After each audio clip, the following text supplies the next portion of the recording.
Jaya Radha Madhava Kunja Bihari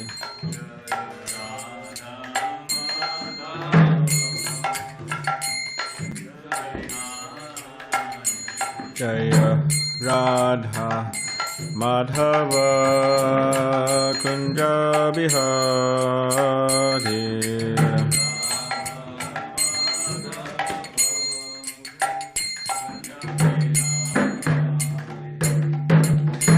Jana Vallabha Girivaradari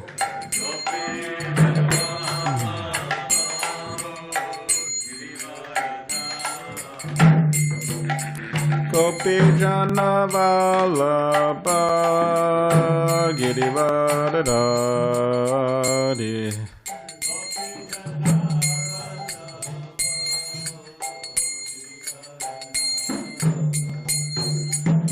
Yashodanandana Braja Jana Ranjana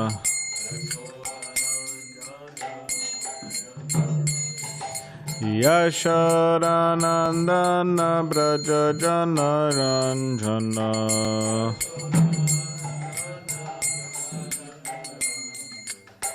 Yamuna Tira Vanachari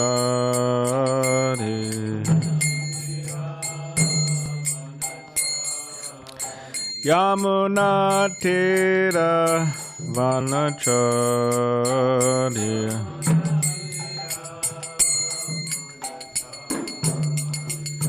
Jai Radha Madhava Kunja Bihari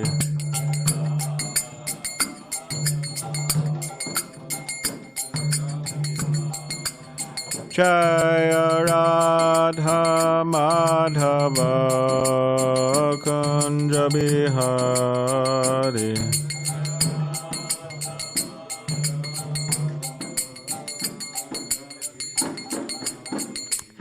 Jaya Radha Madhava Kunja Bihari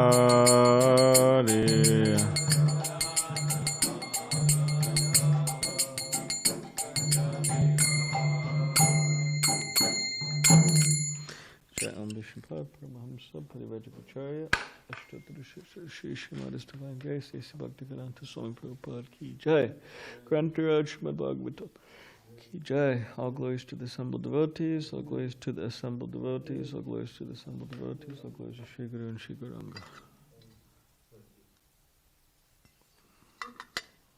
Hare Krishna.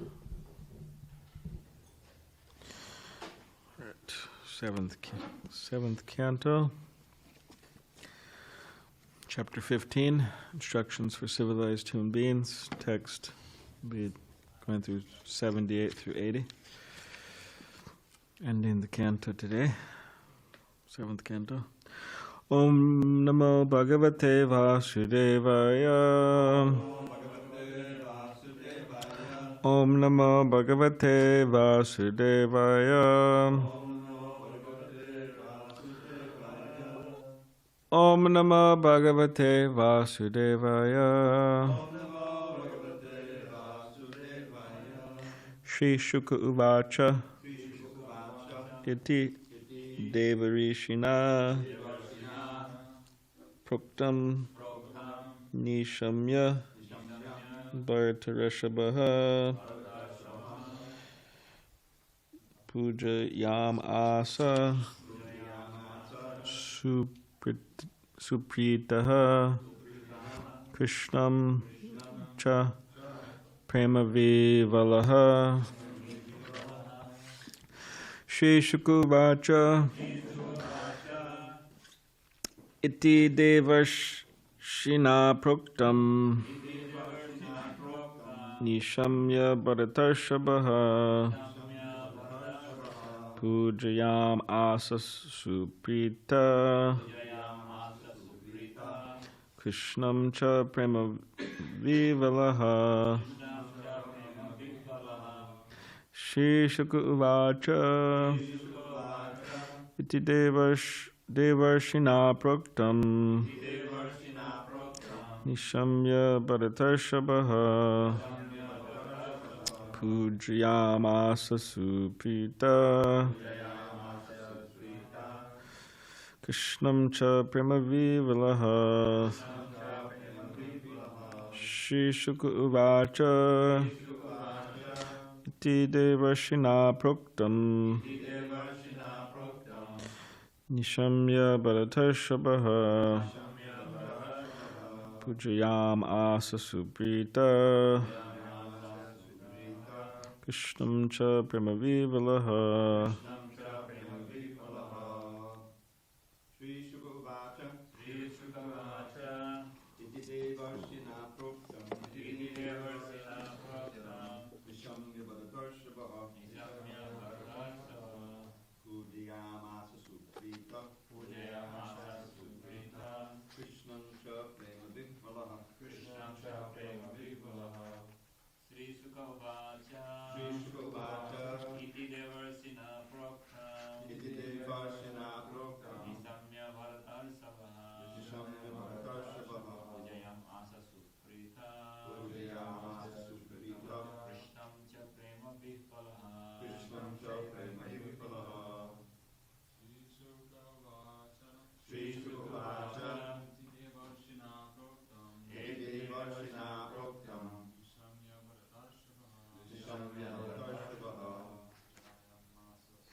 Vacha.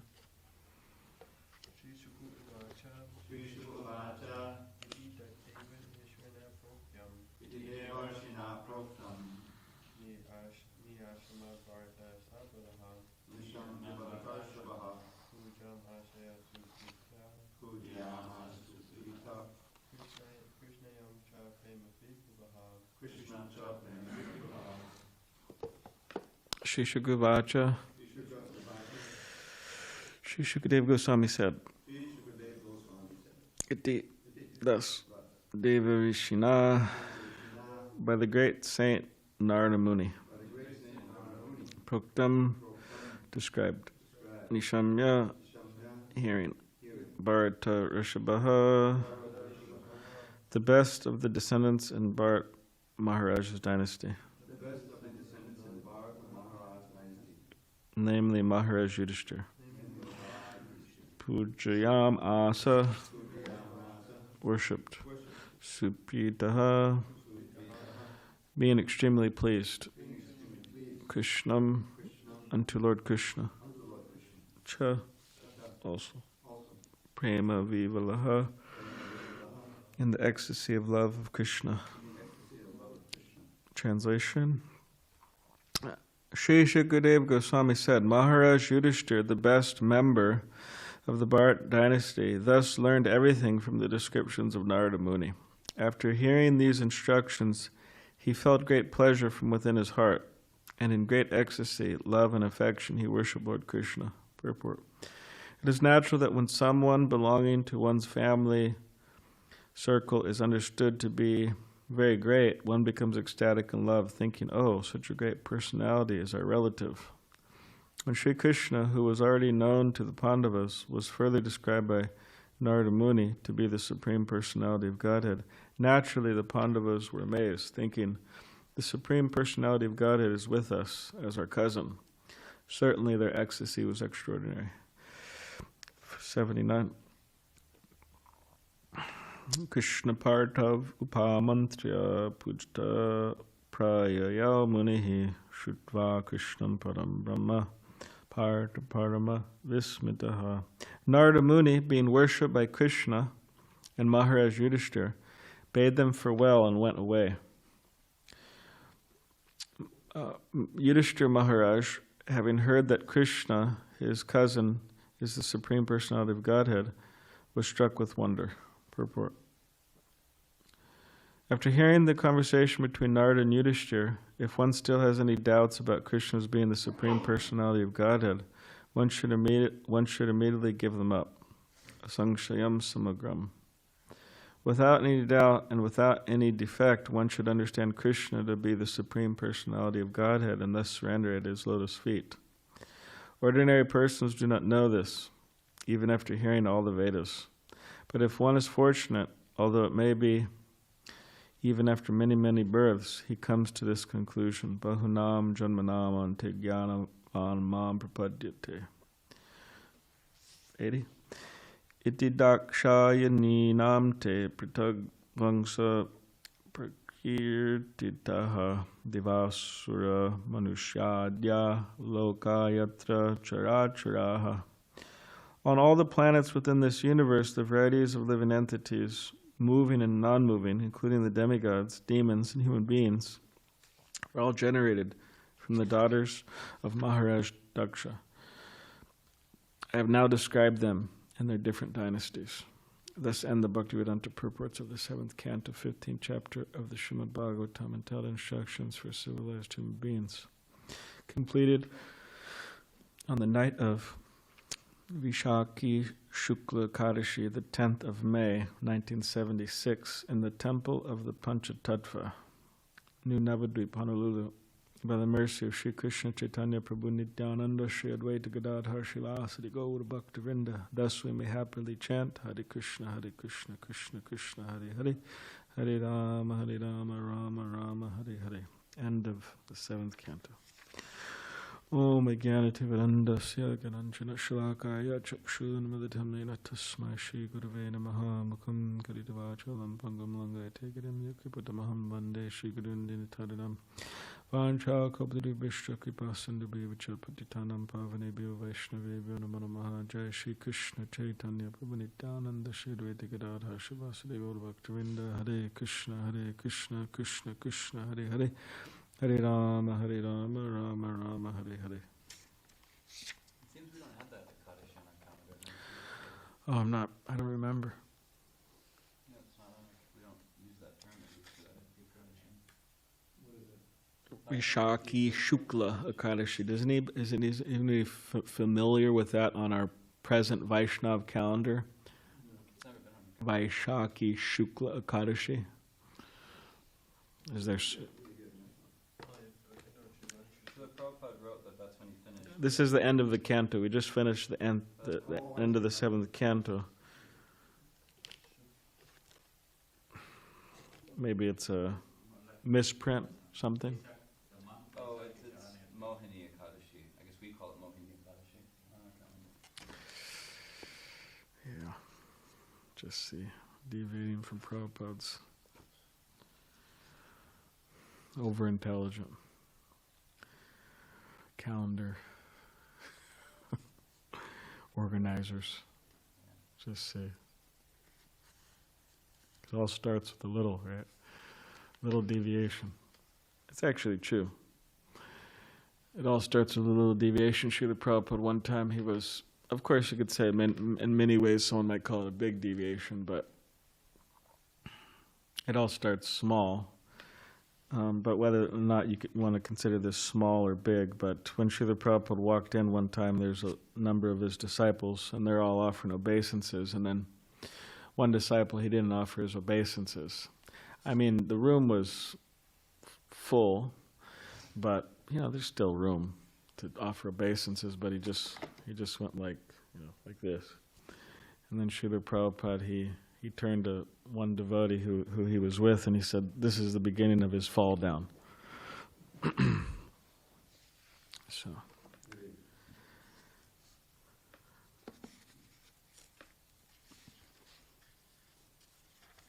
Of course, maybe I'm sure, whether or not, I'm not sure who did that, who that was, who just, went like this.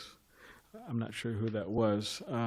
Maybe Srila Prabhupada had some back history, knowing of his history, and and of course knowing of his future based on his actions, but maybe not, because Srila Prabhupada had a lot of disciples, thousands and thousands of disciples, for him to know, every detail of all of these devotees' lives and what they're going through. And he's not God absolute. But based on that, that particular behavior, he said that.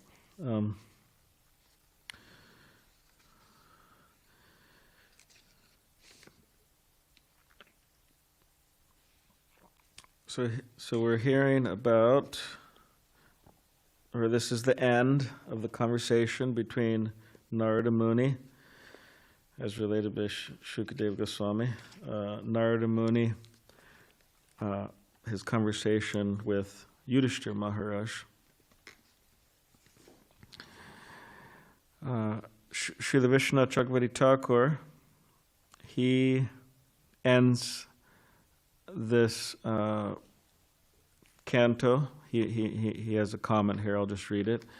Srila Vishnu Chakravarti Thakur concludes his comments on Canto 7, saying, the commentary Sarartha Darshini on the 15th chapter of the 7th canto has been completed to give pleasure to the hearts of the devotees in accordance with the views of the Vaishnavas.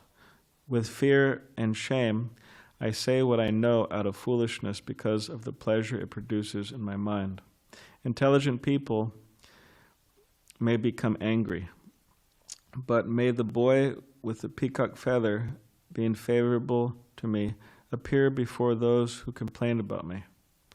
By the mercy of the Lord, I have finished the commentary on the 7th canto on the 11th lunar day of the waning phase of the month of Pausha on the bank of Radha Kund. I offer my obeisances to Sri Radha Kund. I offer my obeisances to Śrī Kṛṣṇa Kund. I offer my obeisances to Govardhan Hill. I offer my obeisances to the Supreme Personality of Godhead Vasudeva. Oh yeah, okay, nice. What did you say? He said it's around this time. Mount of Pausha is around this time. So we may wonder, okay, why is Shukadeva Anyway, Shukadeva Goswami says at the very in the very last text, text 80, that on all the planets within the universe, the varieties of living entities, moving and non-moving, including the demigods, demons, and human beings, were all generated from the daughters of Maharaj Daksha. I have now described them in their different dynasties. So this canto is ending with that particular verse, and it's an overall topic that started in the 6th canto, 661, about the descendants of Prajapati Daksha. So it's a long conversation, this whole dynasty of the descendants of Prajapati Daksha. So now we're going on to a whole nother topic in the 8th canto, starting with Gajendra, elephant, and his going back to Godhead. So it's a wonderful pastime there with many instructive points.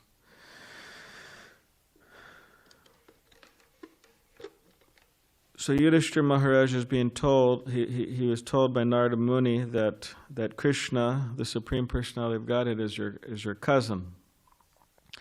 And naturally, they were very ecstatic on hearing this, that, oh, Krishna's our cousin. Because in many ways, they were dealing with Krishna just as a cousin would deal with another cousin. They were eating together, they were walking together, they were laughing together, they were engaged in different activities together. Just like Krishna in the Bhagavad Gita, as we were hearing last night in the 11th canto, in the 11th chapter of the Bhagavad Gita in the Krishna Lounge, how Arjuna, in that 11th chapter, Arjuna, he was dealing with Krishna on a very friendly basis throughout his life. But then he shows his universal form, which is inconceivable, and you have the acronym Rupa. Who was in the class last night? I guess no one, huh? Besides me? No one. Okay. Well, I guess I'll have to test myself then. Rupa, the acronym Rupa is R stands for request, U, universal form, prayer, P, prayer, and A, armed form. So, it's a stretched, yeah. I was thinking maybe it could have been all attractive. Keshava Swami. He's broken the Bhagavad Gita chapters into acronyms, so, in this book, Gita Life. I was thinking it could have been all attractive, but whatever. I didn't come up with the idea of putting acronyms. Very intelligent and he's smart, but just, that's what I thought. Maybe I could write them, yeah.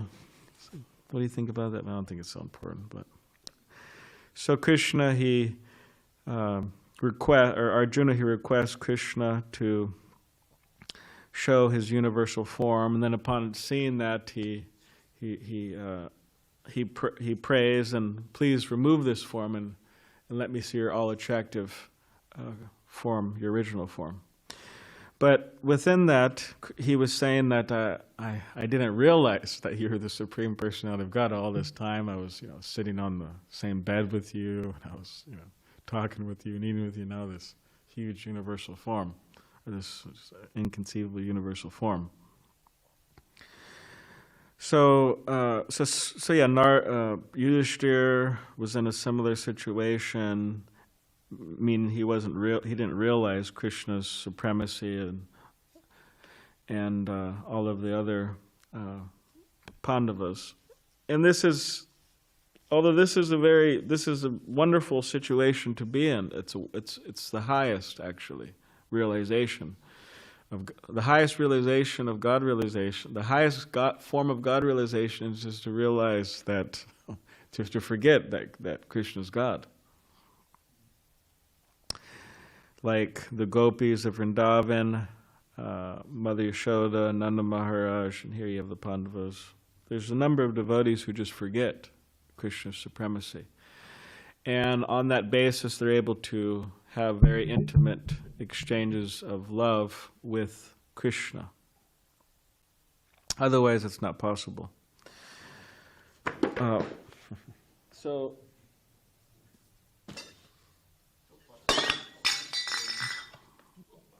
everything's falling apart today, huh?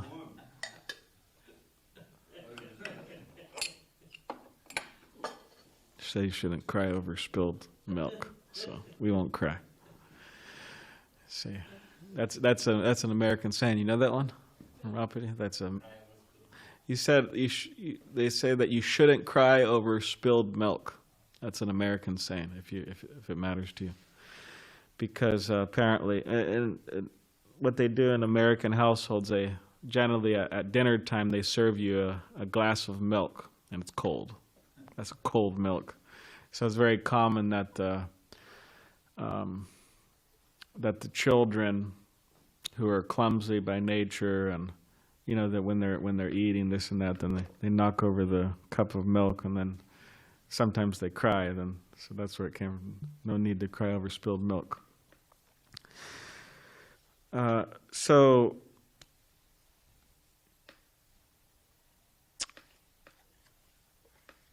yeah, this is the highest realization, the realization to just forget that Krishna is the Supreme Personality of Godhead and have these loving exchanges with Him. Otherwise, it's not possible to have such exchanges of love with Krishna. And then Srila Prabhupada writes that if one has any doubts about Krishna being the Supreme Personality of Godhead, one should immediately give them up. If you have any doubts after hearing this conversation, it's kind of interesting. It's like, well, if you heard the whole conversation, if you have any doubts about it, if this didn't clear your doubts, then you should just give them up right now.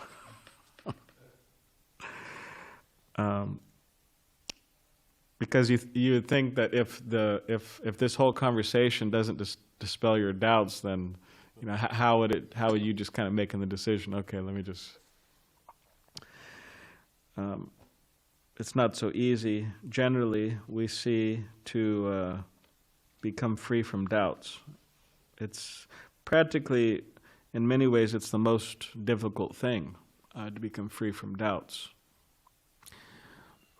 Someone may say, oh, well, it's difficult to continue in Krishna consciousness, or it's difficult to chant Hare Krishna, or if it's difficult to follow the principles, or, of course, these are different aspects of surrendering to Krishna, but someone may say that's difficult, that's difficult, that's difficult. But if one is free from doubt, then they'll be able to continue, they'll be able to surrender, they'll be able to try their best to serve Krishna. But if they're not free from doubts, it's very difficult.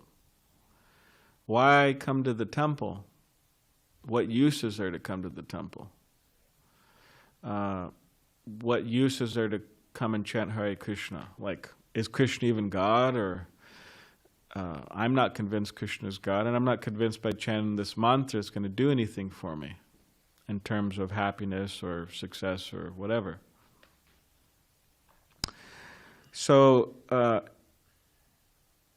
the main reason why people give up Krishna consciousness is because of doubts. They're doubting the process of Krishna consciousness. And you can say, well, why do people doubt? Well, one reason is they have not applied their intelligence properly. Maybe they don't have intelligence to apply properly. They haven't applied their intelligence properly. One has to apply their intelligence, and it's very important to apply one's intelligence, one's intelligence in the matter of understanding Krishna consciousness. Because without that understanding, it's just a matter of time before they give it up. They will give it up if they do not understand, if they're not convinced that they should surrender to Krishna. And therefore Srila Prabhupada stressed so much reading and hearing and trying to understand the philosophy of Krishna consciousness. That will save one. So, of course, people say, okay, well, that's one reason why people have doubts. They haven't applied their intelligence properly. But another reason is that sometimes people don't apply themselves, they don't practice properly. Just as we heard yesterday from Dvija Muni, you get an opposite effect by not practicing properly.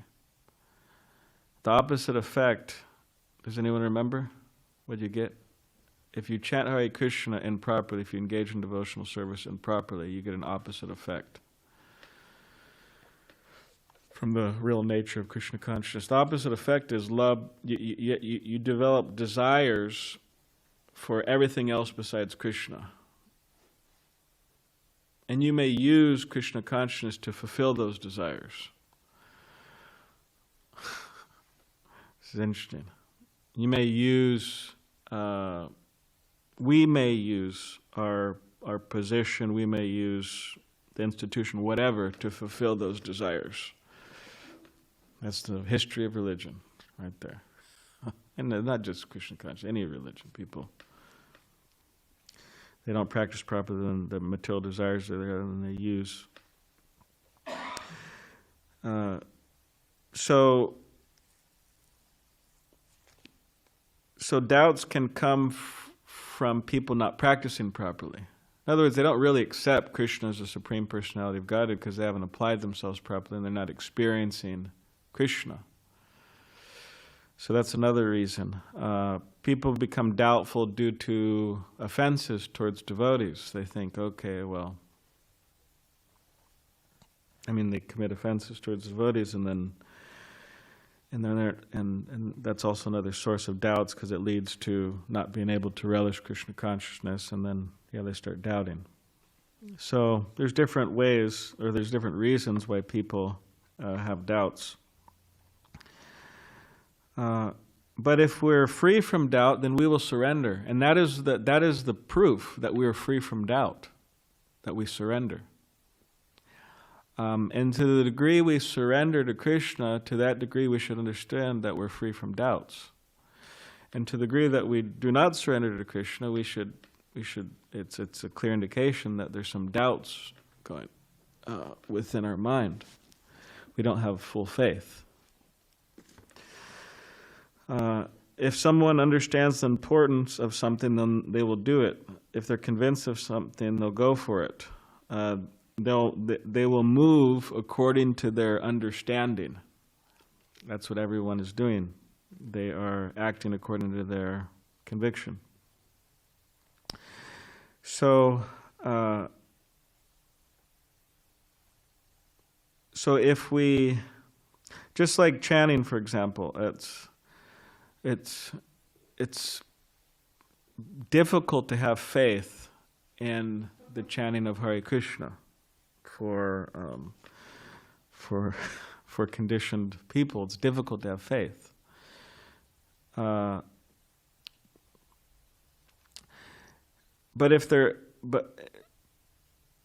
If we're fortunate, we will develop that faith. That faith that by chanting Hare Krishna, I will achieve all spiritual success. But if we think about the process of when we think about the process of chanting, it's very interesting to think about because, for example, when we're chanting, it's like, what are we chanting for? Are we chanting because we have to, like we made a vow? Or are we chanting because it gives us some sense of relief from, I don't know, you just kind of like, I don't want to say like people look at it as like they're watching the television or something, but it's just kind of, that's why people watch TV, they just kind of get a relief. They just kind of turn on the screen and, okay. They're just like, Hare Krishna, Hare Krishna, Krishna Krishna, just kind of like this relief. It's just like, don't have to think about things, or maybe people are seeing it as relief, like they're feeling some mercy of Krishna, and then there's a relief from the suffering on that basis, which there is relief.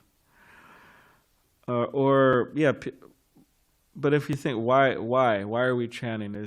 Does it feel good, or do we have to do it, or is there some like relief factor there, or so there's different reasons why people chant. But the sign that we are getting the fruit of the chanting, or we're experiencing the mercy of the chanting, is that we have a desire to serve. We want to serve, not surf. Some do, like Bhajan Swami's in Hawaii now with Govardhan. So, it's been a challenging thing there since the early days of the Honolulu Yatra. Devotees like to surf. So, of course, someone would say, "Hey, well, it's exercise." Well, anyways, whatever. But the proof that the chanting is, that we're getting the proper result, is that our desire to serve is increasing, not our desire to surf. Our desire to serve is increasing. We're saying maybe nowadays, forget about surfing, right? That's too much work. Just surf the internet. That's much. Those waves are much more interesting. So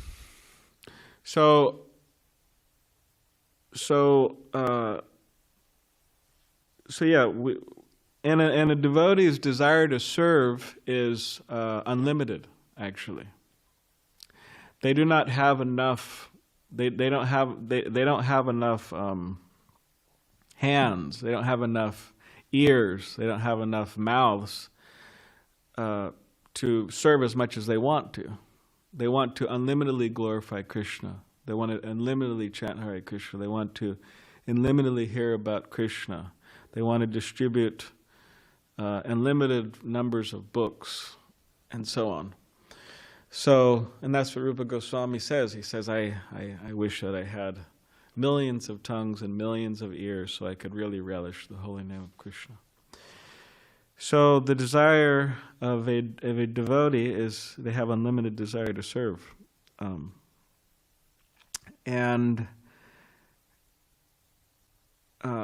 But simultaneously, they accept that, okay, I'm limited. I could only do so much service.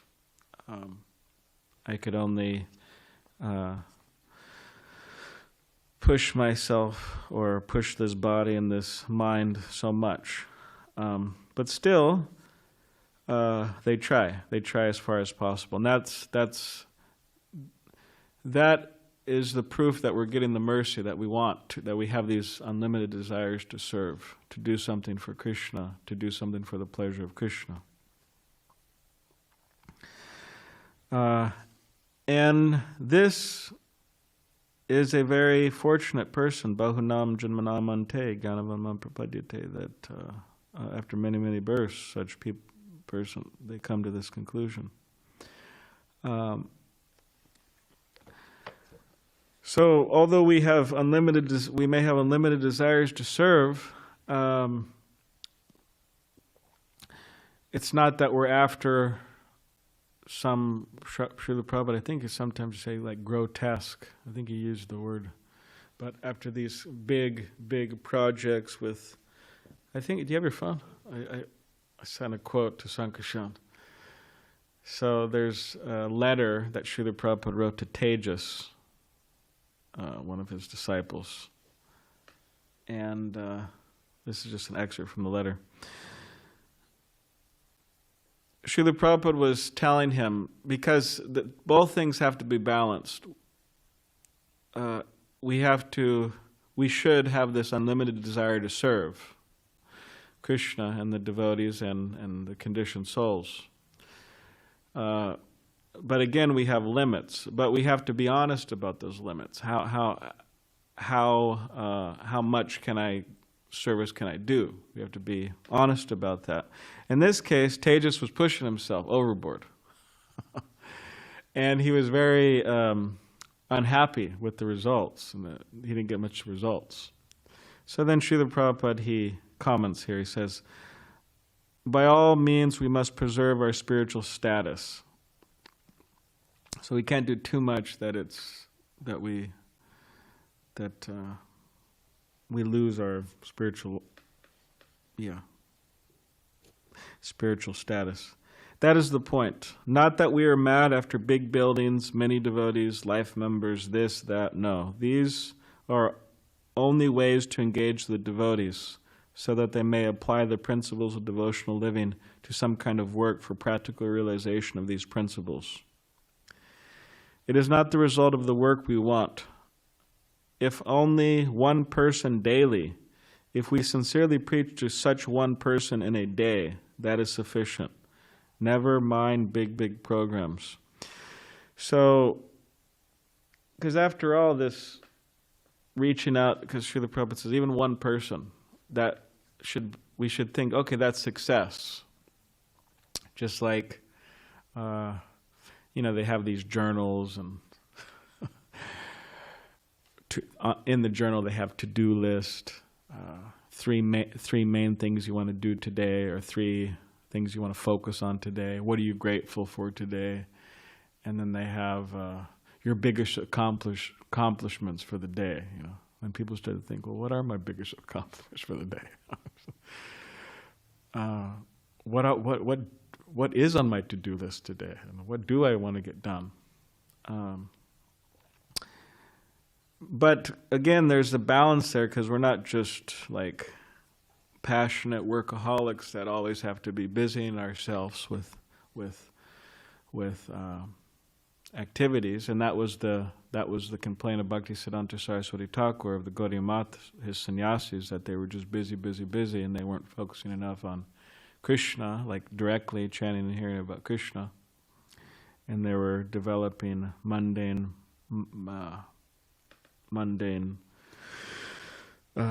mentalities, so a mundane mentality. But again, there's the balance there. But sometimes we may think like, well, what was the biggest accomplishment of today?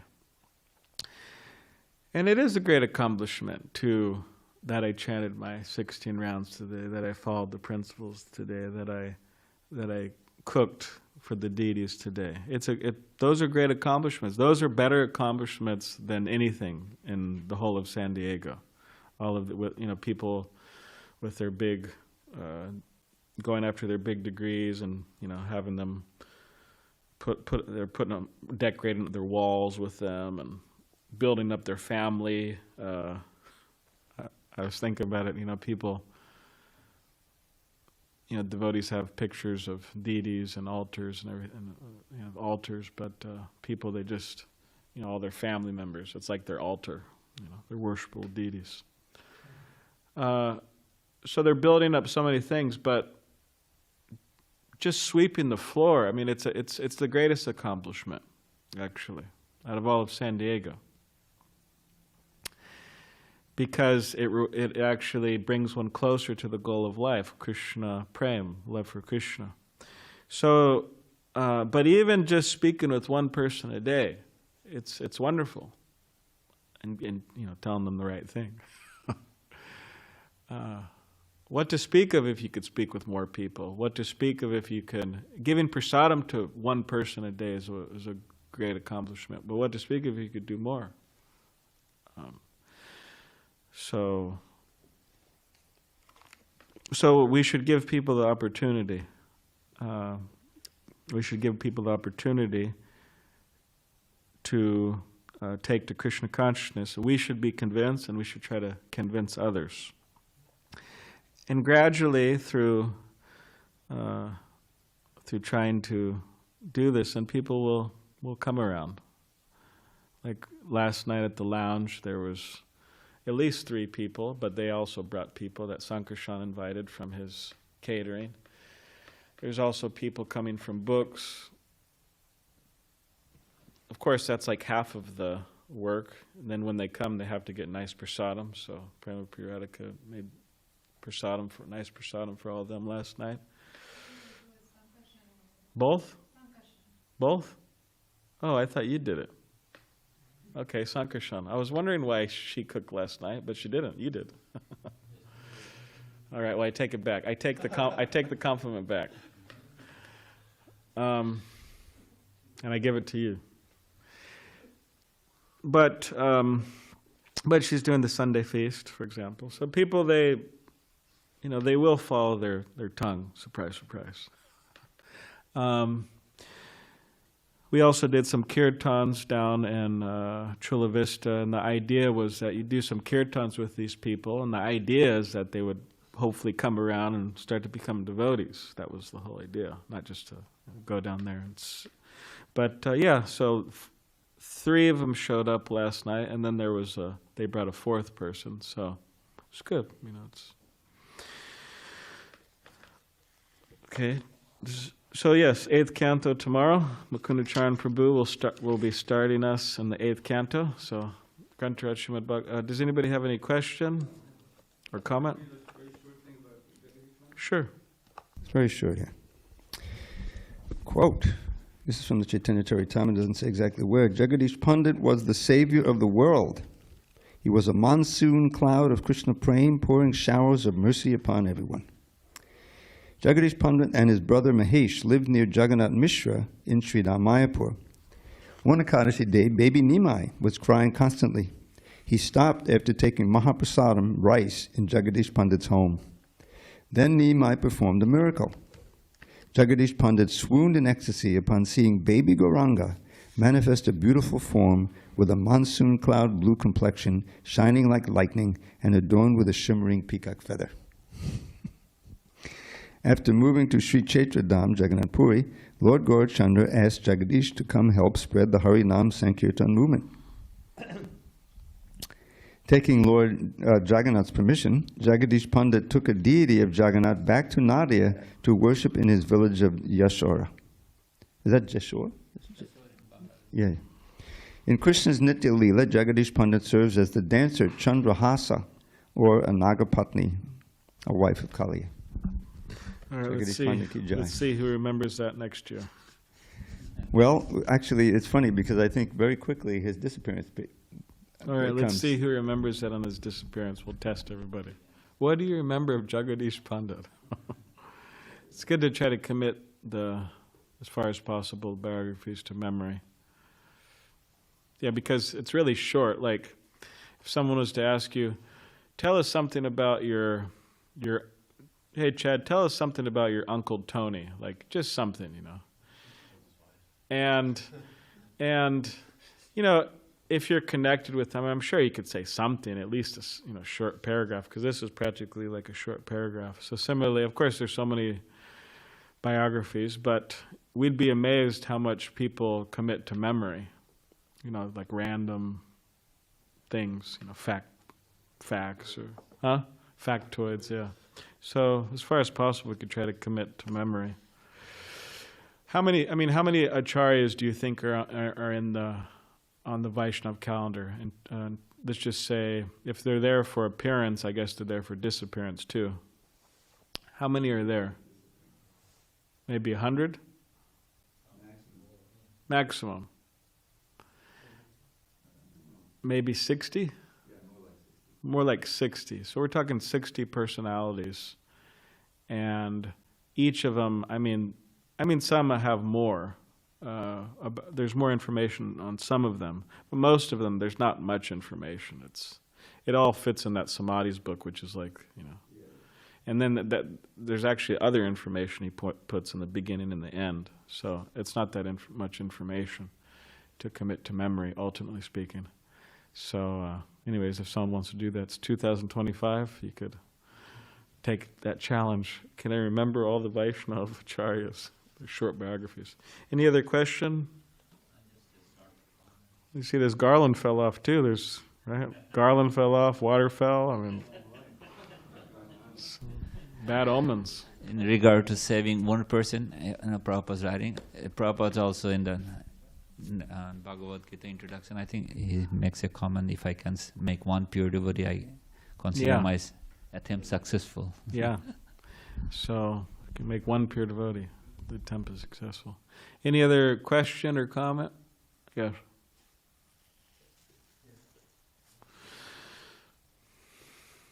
You're going to give your arguments for just about the ocean.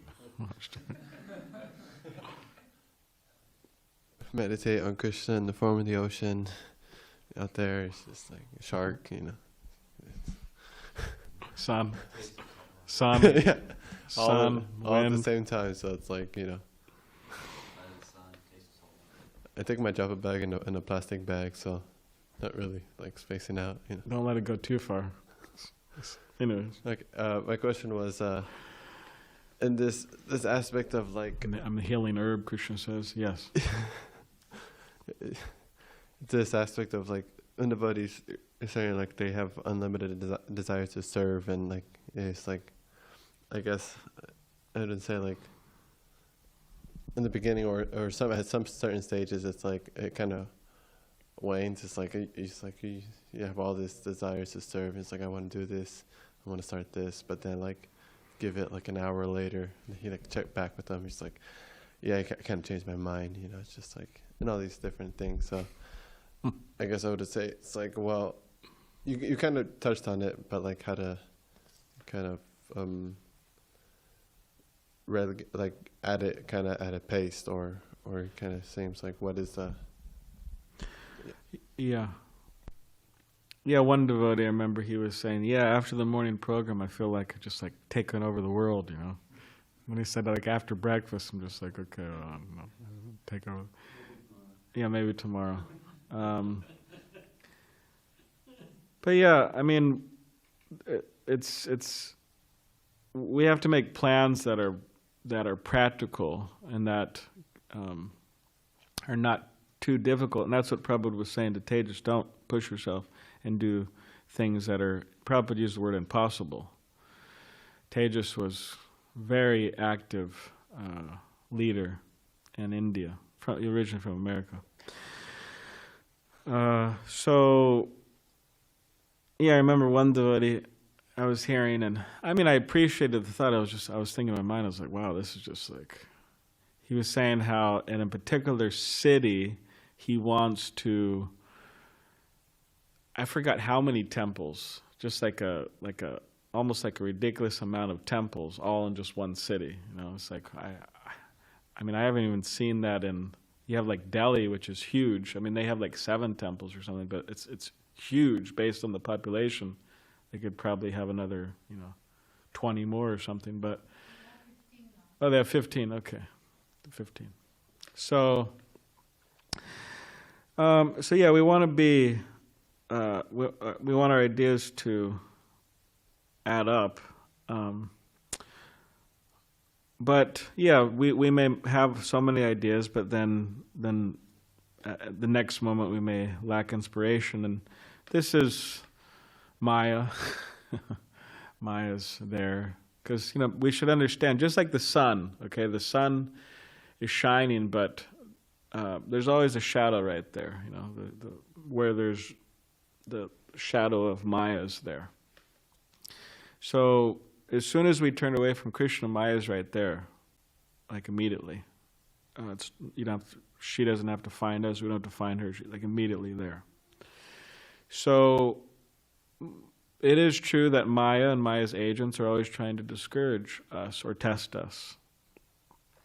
So therefore we have to develop our spiritual strength through sadhana, through associating with devotees, and to strengthen our intelligence that, okay, Maya may try to put so many obstacles or whatever, but let me push through that and just, do the right thing, which is try to do something for Krishna. So, yeah. All right. All right, we'll stop there. Grantaraj Srimad Bhagavatam ki jai. Srila Prabhu.